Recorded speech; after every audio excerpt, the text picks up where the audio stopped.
Bismillahirrahmanirrahim. Assalamualaikum warahmatullahi wabarakatuh. Alhamdulillah allazi khalaqal mauta wal hayata liyabluwakum ayyukum ahsanu amala wa huwal azizul ghafur. Asyhadu an la ilaha illallah wahdahu la syarikalah wa asyhadu anna Muhammadan abduhu wa rasuluh la nabiyya ba'dah. Qala Allah Ta'ala fil Qur'anil Karim, a'udzu billahi minasy syaithanir rajim, wa lanabluwannakum bi syai'in minal khaufi wal ju' wa naqsin minal amwali wal anfusi wath thamarat wa basyiris sabirin alladzina iza asabathum musibah qalu inna lillahi wa inna ilaihi raji'un.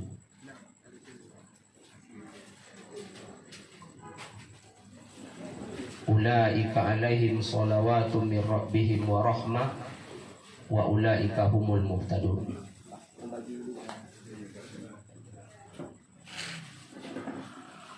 Yang sama-sama kita muliakan dan semoga dimuliakan oleh Allah Ta'ala ahli bait sekeluarga,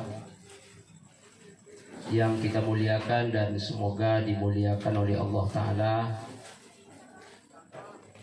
Bapak Ketua bersama seluruh pengurus Masjid Al-Kautsar, dan yang kita muliakan dan semoga dimuliakan oleh Allah Ta'ala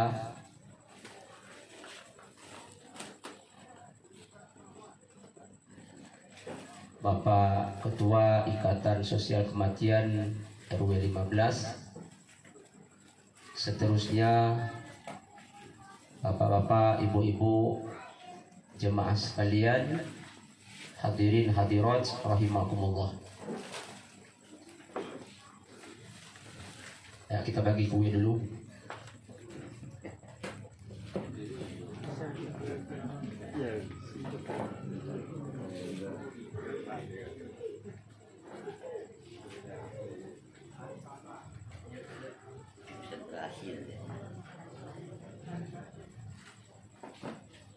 Yang pertama sekali, mari kita bersyukur kepada Allah Subhanahu wa Ta'ala. Kita ucapkan alhamdulillahirabbil alamin.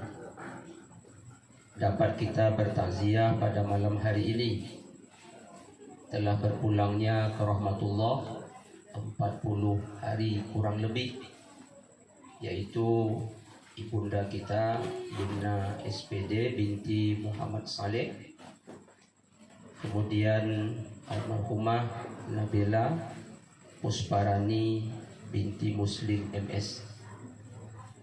Semoga Allah Subhanahu wa Ta'ala menerima ibadah almarhumah berdua ini. Allah ampuni semua silap salah dan dosanya. Allah Subhanahu wa Ta'ala masukkan keduanya ke dalam surga. Amin ya rabbal alamin. Kita perbanyak sholawat dan salam. Kita mohonkan kepada Allah Ta'ala semoga senantiasa dilimpahkan kepada Nabi Muhammad sallallahu alaihi wasallam. Kita ucapkan Allahumma salli ala Sayyidina Muhammad wa ala ali Sayyidina Muhammad. Dengan sering bersolawat, semoga kita mendapatkan syafaat di hari kiamat nanti. Amin ya rabbal alamin. Bapak Ibu jemaah teristimewa ahli bait sekeluarga yang kami muliakan, malam ini sedikit saya merasa canggung ingin menyampaikan ceramah. Kenapa demikian? Karena yang akan saya sampaikan ini sering terbaca oleh saya di dalam WA group yang ditulis oleh Bapak Profesor. Di samping sering terbaca di WA group, beliau juga sering memposting di Facebook. dan apa yang akan saya sampaikan ini itu yang telah beliau posting. Lalu kenapa saya bilang canggung? Bisa jadi yang akan saya sampaikan ini tidak sehebat apa yang telah beliau kirim di WA dan yang beliau posting di grup. Kemudian terus terang kenapa agak canggung malam ini? Karena yang mengalami musibah yang bertubi-tubi itu adalah Pak Prof sekeluarga. Meninggal istri beliau, meninggal menantu beliau, dan beliau dalam keadaan sakit.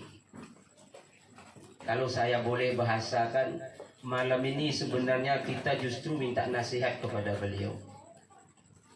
Kenapa? Ujian yang begitu beliau bisa sabar.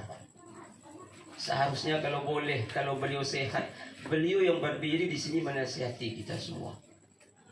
Karena kita tak mengalami penderitaan seberat yang beliau rasakan, tapi alhamdulillah sekali lagi beliau sabar. Namun walaupun demikian, ceramah ini mungkin untuk diri saya sendiri dan juga untuk sebagai ulang-ulang kaji. Dan fokus ceramah ini tidak mengenai kematian.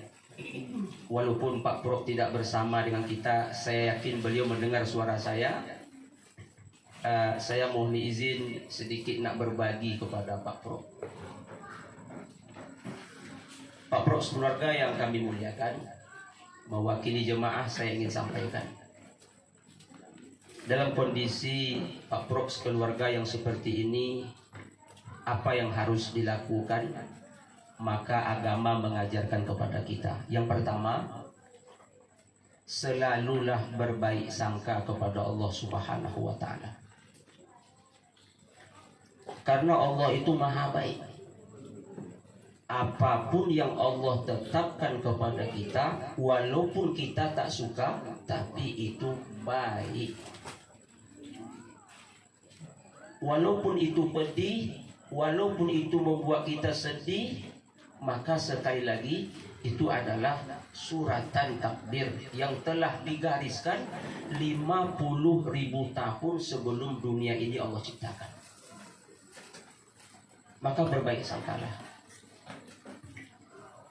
Pak Ustaz, apa saya mesti berbaik sangka? Istri saya meninggal, kemudian menantu saya juga menyusul, dan saya dalam keadaan sakit. Mesti saya berbaik sangka kepada Allah? Mesti berbaik sangka. Jemaah, sifat kebanyakan manusia ini berkeluh kesah. Itu sifat kebanyakan manusia. Nah, apalagi ketika manusia Allah berikan musibah, bahkan manusia sekedar berkeluh kesah saja tidak. Sebanyak-banyaknya manusia justru suuzon kepada Allah Ta'ala. Awas, Rasul kita bersabda, apa kata Rasul? Jangan sekali-kali kalian bersuuzon kepada Allah. Apa sebab? Mana tahu sedang suuzon itu nyawamu dicabut oleh Allah. Nauzubillah. Maka berusahalah kita saat menghembuskan nafas terakhir, kita sedang berhusnuzon kepada Allah Ta'ala. Maka kepada orang tua kami, Pak Prof, apapun keadaan, berhusnuzonlah walau sakit yang sedang mendera. Agar apa? Agar saat kita menghembuskan nafas terakhir, kita dalam keadaan berhusnuzon kepada Allah Subhanahu wa ta'ala. Tanamkan dalam hati kita rasa cinta yang semakin kuat kepada Allah. Karena apa kata Rasulullah? Man ahabba liqa Allah fa innallaha ahabba liqa'ah. Siapa yang cinta nak bertemu dengan Allah, Allah jauh lebih cinta nak bertemu dengan dia. Itu yang pertama, senantiasa berbaik sangka, berhusnuzon kepada Allah Ta'ala. Yang kedua, apa pesan kami kepada Pak Prof dan saya mewakili jemaah? Bersabarlah. Apa kata Rasulullah dalam hadis? Saat ku berikan beban berat kepada hambaku, bertubi-tubi ujian ku berikan kepadanya, lalu dia sabar, apa kata Allah? Segan aku nak menimbang amal baiknya di akhirat. Astagfirullah, subhanallah. segan aku membuka buku catatan amalnya. Ini luar biasa. Segan aku nak timbang. Padahal semua kita ini nanti ditimbang oleh Allah Ta'ala. Ketahuilah, termasuk yang ditimbang oleh Allah Ta'ala nanti bukan hanya amal ibadah kita, badan kita pun ditimbang oleh Allah. Apa guna Allah menimbang badan kita?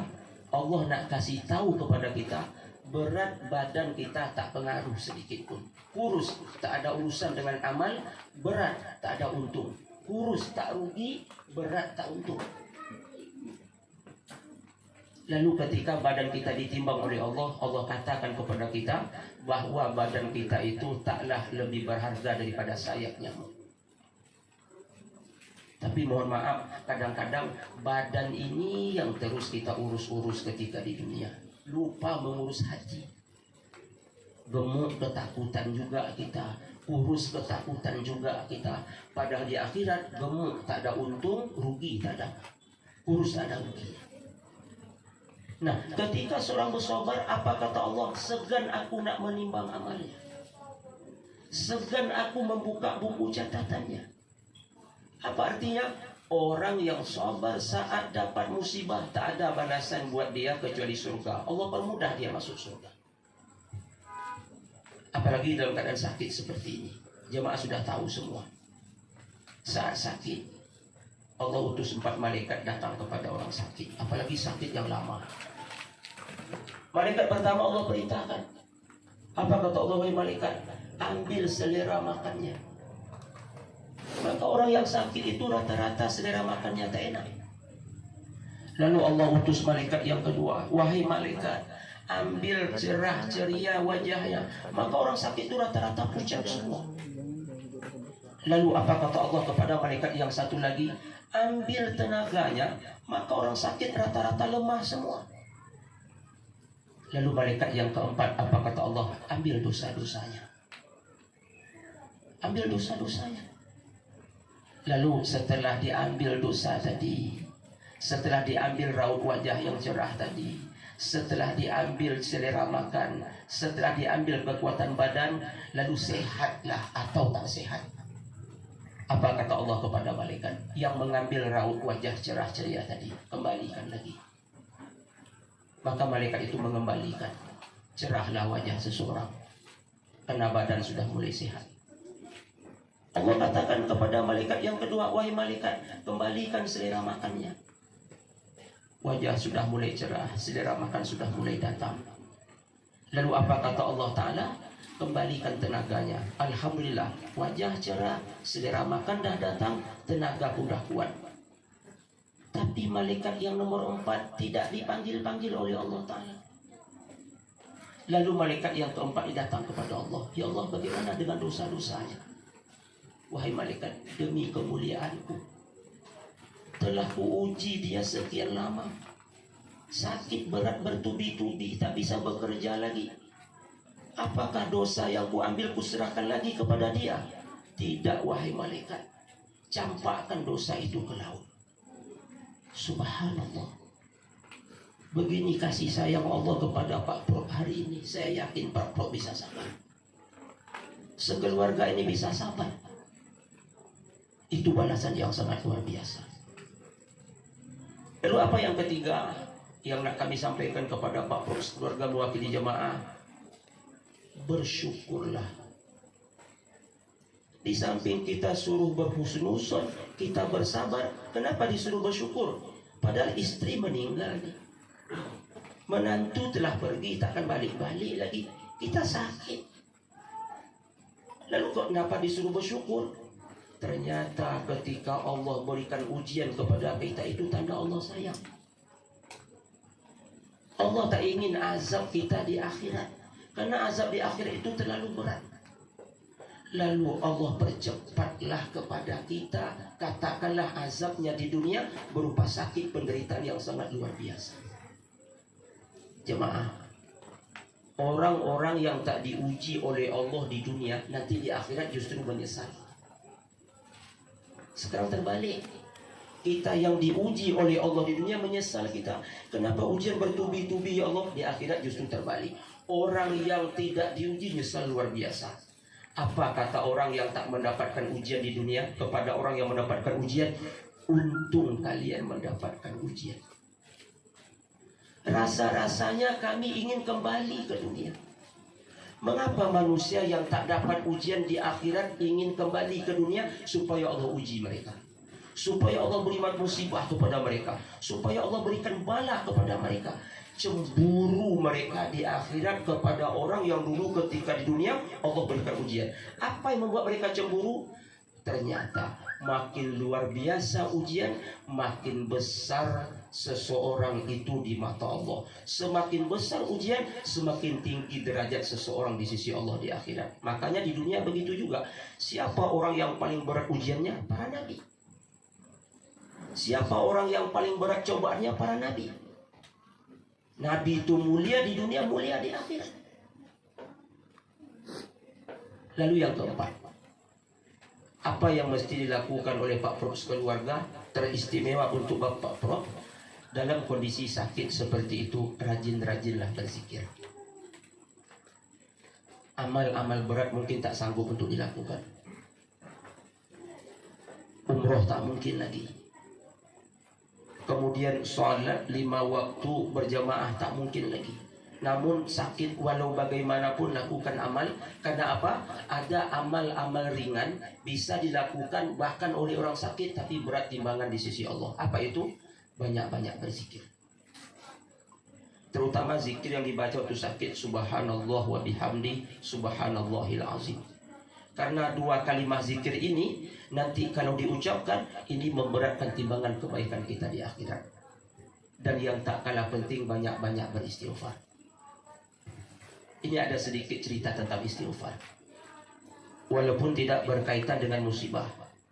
Kata Rasulullah, man lazimal istighfar ja'alallahu lahu min kulli dhikin makhraja wa min kulli hammin faraja. Kata Rasulullah, siapa yang rajin beristighfar, sempit menjadi lapang, susah menjadi senang. Jadi istighfar ini jalan keluar setiap persoalan. Ada kisah, mungkin jemaah sudah sering dengar kisah ini. Ada seorang ulama besar namanya Imam Ahmad bin Hanbal, yang kita kenal dengan Imam Hambali. Yang lebih familiar di telinga kita, mazhab Hambali. Ada mazhab Syafi'i, ada mazhab Maliki, ada mazhab Hanafi. Yang nak kita ceritakan ini Imam Ahmad bin Hanbal, yang pengikutnya disebut dengan orang yang bermazhab Hambali. Bagaimana kisahnya? Imam Hambali di ujung-ujung usia, dia ingat terus dengan kota Irak. Dia ingat terus dengan sebuah kota di Irak. Tak bisa dia lupakan. Ingat terus, ingat terus. Tapi apa tujuan ke sana tak jelas. Mau cari siapa tak jelas, tapi ingat terus. Maka pada suatu ketika berangkatlah Imam Ahmad bin Hanbal ke salah satu negeri di Irak. Tujuan tak jelas, mau ketemu siapapun tak jelas. Pergi saja. Akhirnya setelah lama berjalan, singkat cerita, masuk waktu maghrib, dia singgah di sebuah masjid untuk sholat berjamaah. Jadi setelah sholat berjamaah, dia berzikir, baca Quran sampai waktu masuk Isya. Lalu setelah sholat Isya, dia berzikir, dia baca Quran. Karena tak jelas mau mencari siapa, tak jelas tujuannya kemana, tidur dia dalam masjid. Datanglah marbot masjid itu. Diusirnya Imam Ahmad bin Hanbal. Kenapa dia usir Imam Ahmad bin Hanbal? Karena marbot ini tak kenal dengan Imam Ahmad bin Hanbal. Negeri tempat ditujunya kenal dengan Imam Ahmad bin Hanbal? Tak kenal. Kalau nama kenal, wajah tidak. Termasuklah marbot ini cuma kenal nama tapi tak tahu wajah, diusir. Apa kata Imam Ahmad bin Hanbal? Wahai anak muda, aku ni musafir. Tujuanku ke sini tak jelas, mau cari siapa tak jelas. Izinkan aku tidur dalam masjid. Kata marbot tadi, tak boleh. Karena ini ulama besar tawadhu, Dia pindah di teras masjid. Udah pindah di teras masjid, kembali diusir oleh marbot tadi. Apa kata marbot tersebut? Orang tua, tak boleh tidur di sini. Pergi keluar. Karena rendah hatinya Imam Ahmad bin Hanbal, dia pergi. Apa salahnya waktu itu dia perkenalkan, kau tak tahu siapa aku? Aku nih Imam Ahmad bin Hanbal. Kalau seandainya dia ngomong seperti itu, ini marbot bukan sekedar menggigil badannya, mungkin berpisah lututnya. Ini ulama besar. Andai kata dia perkenalkan diri tadi dalam masjid, saya Imam Ahmad bin Hanbal, mungkin orang berebut-rebut ngajak dia untuk nginap di rumahnya. Tapi karena tawadhu'nya, dia tak perkenalkan diri. Subhanallah. Berjalanlah entah kemana nak dituju. Lalu ada seseorang, kerjanya bikin roti, jual roti. Apa katanya? Dipegang tangan Imam Ahmad bin Hanbal. Syekh, ayo ke rumah saya. Imam bin Hanbal ngikut. Singkat cerita sampai ke rumah tukang jual roti tadi. Maka karena dia tukang jual roti, tukang buat roti, karena sudah isya itu masih senja, dia bikin roti. Imam Ahmad bin Hanbal duduk melihat dia buat roti. Apa yang dia lakukan sedang buat roti? Dia ambil gula, dia baca astagfirullah. Dia buka ikatannya, dia baca astagfirullah. Dia ambil tepung terigu, astagfirullah. Dia pecahkan telur, astagfirullah. Dia aduk tepung, gula dan telur, astagfirullah, astagfirullah. Dia masukkan dalam acuan, astagfirullah. Dia nyalakan api, astagfirullah. Dia masak kue sampai masak, dia tunggu, astagfirullah, astagfirullah, astagfirullah, astagfirullah. Kaget Imam Ahmad bin Hanbal. Setelah selesai dia bikin roti, bertanya Imam Ahmad bin Hanbal, akhi, aku mau tanya, silakan. Setiap kali kau bikin roti, kau istighfar seperti ini? Iya. Kalau boleh aku tahu, sudah berapa lama kau bekerja jual roti? 30 tahun. Selama 30 tahun bikin roti, jual roti, kau istighfar seperti ini? Benar. Bukan hanya bikin roti, apapun aktivitasku aku istighfar.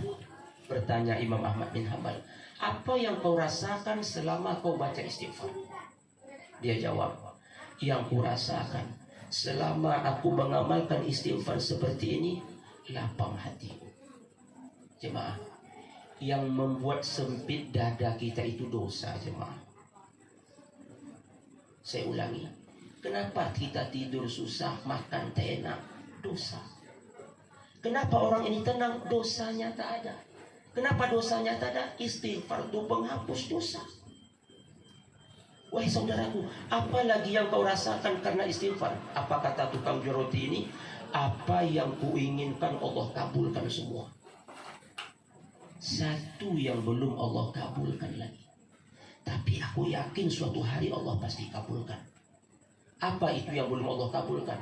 Aku berdoa kepada Allah, ya Allah, sebelum aku meninggal atau sebelum meninggal Imam Ahmad bin Hanbal, tolong temukan aku dengan dia, ya Allah. Itu yang belum Allah kabulkan. Aku sudah meminta sekian lama, tapi aku yakin Allah pasti kabulkan. Mendengar itu menetes air mata Imam Ahmad bin Hanbal. Dia menangis sedu-sedan, dia peluk tukang jual roti tadi. Istighfarmu Allah kabulkan, wahai saudaraku. Akulah Imam Ahmad bin Hanbal. Entah mengapa aku teringat dengan negerimu. Aku tak tahu apa tujuanku ke sini. Aku tak jelas ingin cari siapa. Bahkan aku sudah nginap di masjid, aku disuruh keluar. Aku pindah ke teras, aku disuruh keluar. Tiba-tiba kau pegang tanganku. Itu tak lain tak bukan karena istighfar. Istighfar jalan keluar. Maka kepada Pak Pro, abangda kami, orang tua kami, abang kami, banyak-banyak beristighfar saat kondisi seperti ini. Kalaupun tak bakal sehat, tapi kami berharap Pak Pro sehat. Untung-untung nanti saat malaikat menjemput nyawa Pak Pro, di ketika itu husnul khatimah. Karena istighfar dosa-dosa kita diambil semuanya oleh Allah Subhanahu wa ta'ala. Setelah berhusnuzon, kemudian bersabar, kemudian bersyukur, setelah itu banyak-banyak berzikir, terutama istighfar, lalu apa yang terakhir? Tawakal ilallah, serahkan semuanya kepada Allah Subhanahu wa ta'ala. Serahkan semuanya kepada Allah Subhanahu wa ta'ala. Saya katakan, di antara sekian banyak kita yang hadir, Pak Prof adalah orang yang paling beruntung.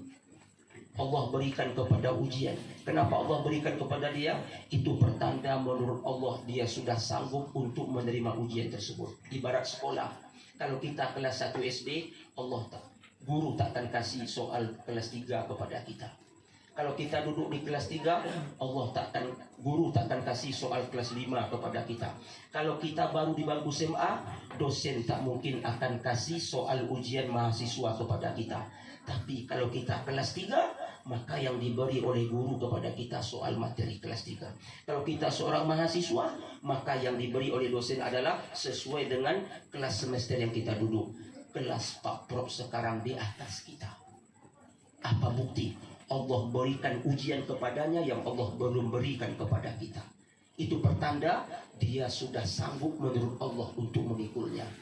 Berbahagialah Pak Prof, semoga Bapak tetap sabar, begitu juga dengan keluarga yang ditinggalkan, dan jangan lupa doakan kami.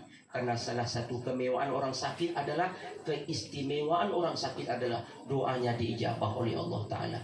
Di samping malam ini kami mendoakan Pak Prof, dari tempat tidur Pak Prof, doakan kami jemaah Masjid Al-Kausar, doakan kami warga RW 15, aman, damai, Allah jauhkan dari mara bahaya.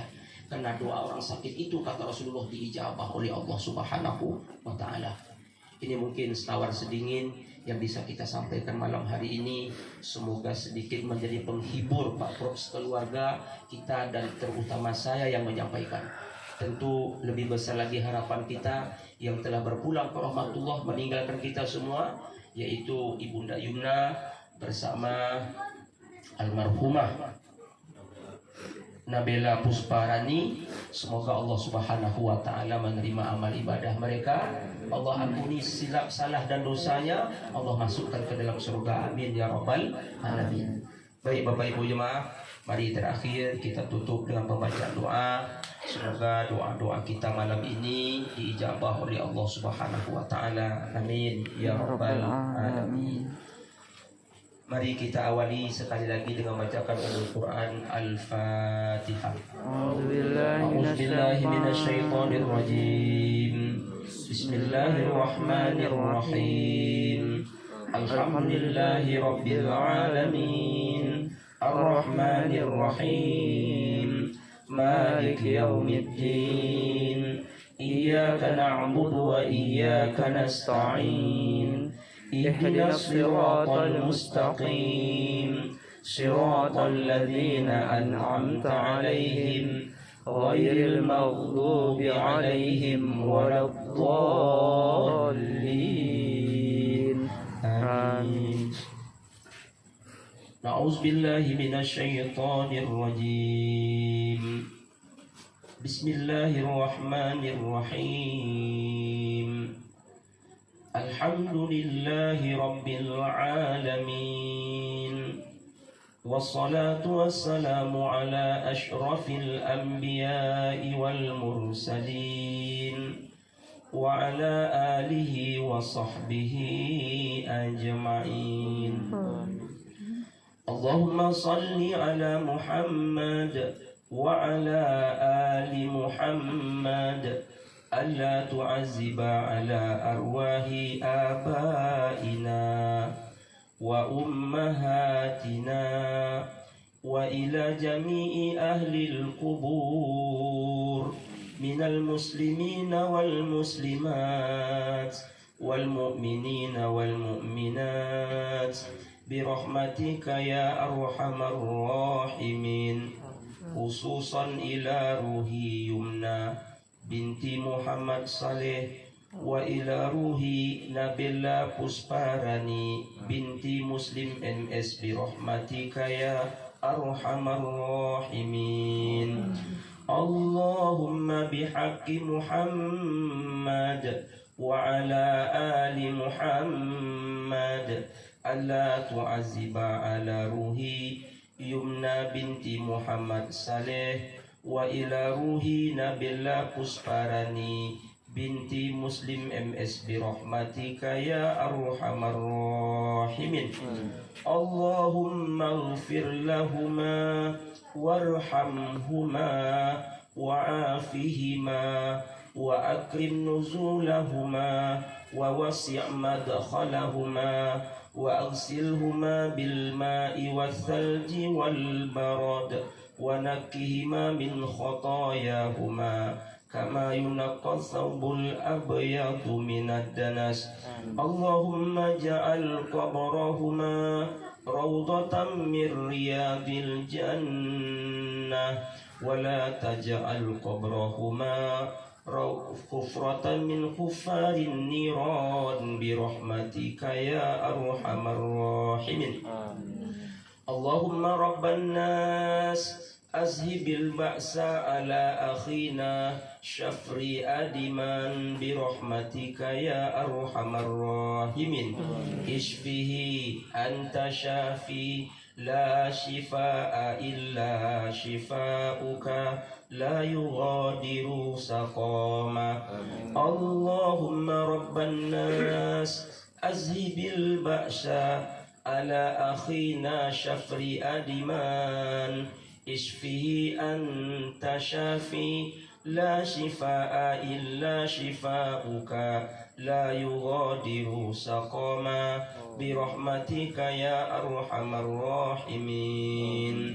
Allahumma rabban nas azhibil ba'sa ala akhina syafri adiman ishfihi anta syafi la shifaa illa shifauka la yughadiru saqama birahmatika ya arhamar rahimin. Allahumma aftah lahu abwabar rahmah wa abwaban ni'mah wa abwabas sihah wa abwabal afiyah wa abwabal quwwah wa abwabas sabra wa abwabal maghfirah birahmatika ya arhamar rahimin. Rabbana istajib wa taqabbal du'aana innaka antas sami'ud du'a wa tub alaina ya maulana innaka antat tawwabur rahim. Rabbana atina fid dunya hasanah wa fil akhirati hasanah wa qina adzaban nar wa adkhilnal jannata ma'al abrar ya aziz ya ghaffar ya rabbal alamin. Subhana rabbika rabbil izzati amma yasifun wa salamun alal mursalin walhamdulillahi rabbil alamin. Taqabbalallahu minkum minna wa minkum wa taqabbal ya karim. Assalamualaikum warahmatullahi wabarakatuh.